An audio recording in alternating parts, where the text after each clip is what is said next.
Greetings and welcome to another episode of Recipe Wednesday.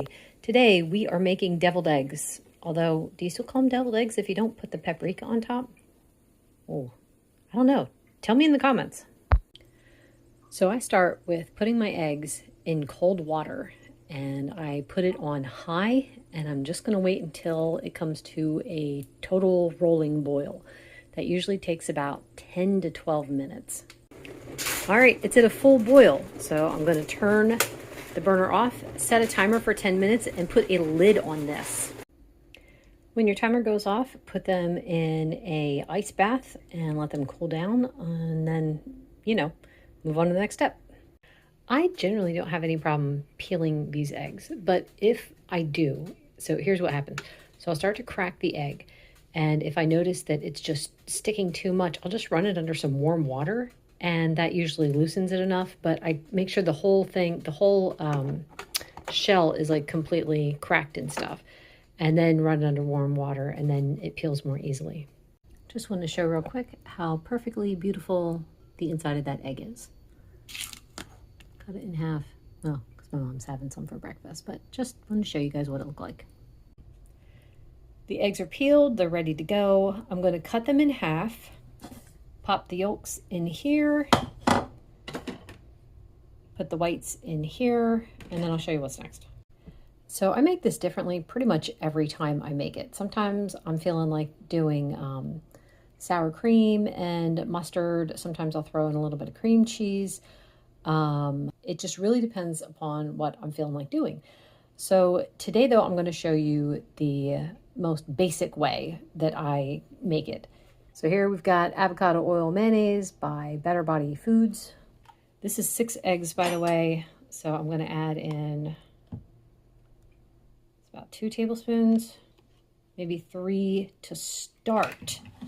I never know how much I'm going to need until I get to the end to see how it tastes.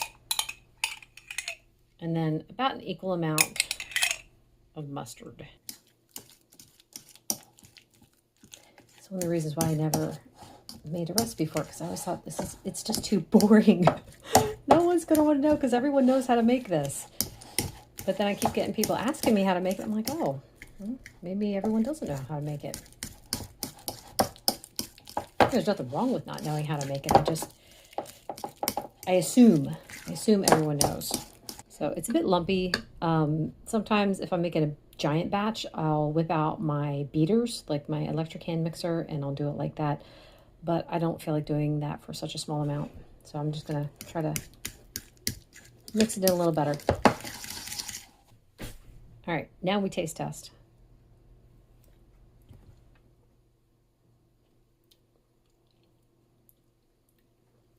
That tastes good to me. You could, like I said, you could always add in some sour cream if you want more tang, or some cream cheese. It turns out really good. I'm going to show you what I do next. Now, you could scoop the filling into the eggs if you want. I like to go the easiest route possible, so I have cuffed a Ziploc bag, put it over a cup, and I put the filling in there.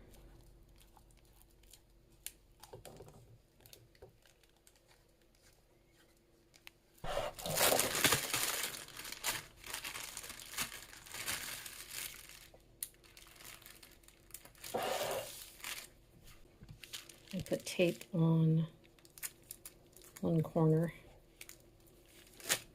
You'll see why in a second.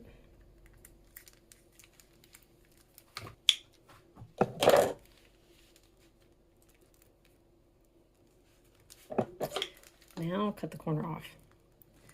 So the thing is, if I didn't put tape there and you start piping out, the tip stretches, but with the tape there, it does not stretch. And now I can just pipe it in.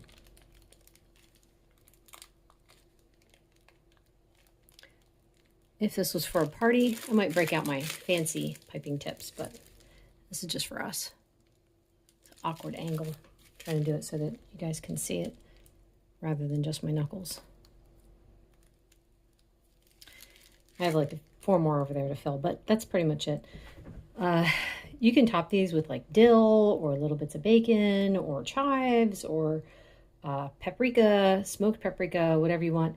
I like them simple like this because Still not doing any nightshades, so for me, this is safest. That's it for now. We'll taste test later.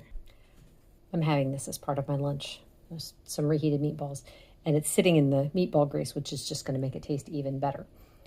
Are you a single bite deviled egg person, or do you pop the whole thing in your mouth? I'm just going to do a bite.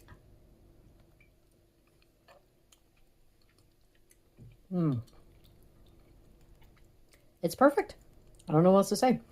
Anyway, that's it for today. Thank you so much for watching. Bye.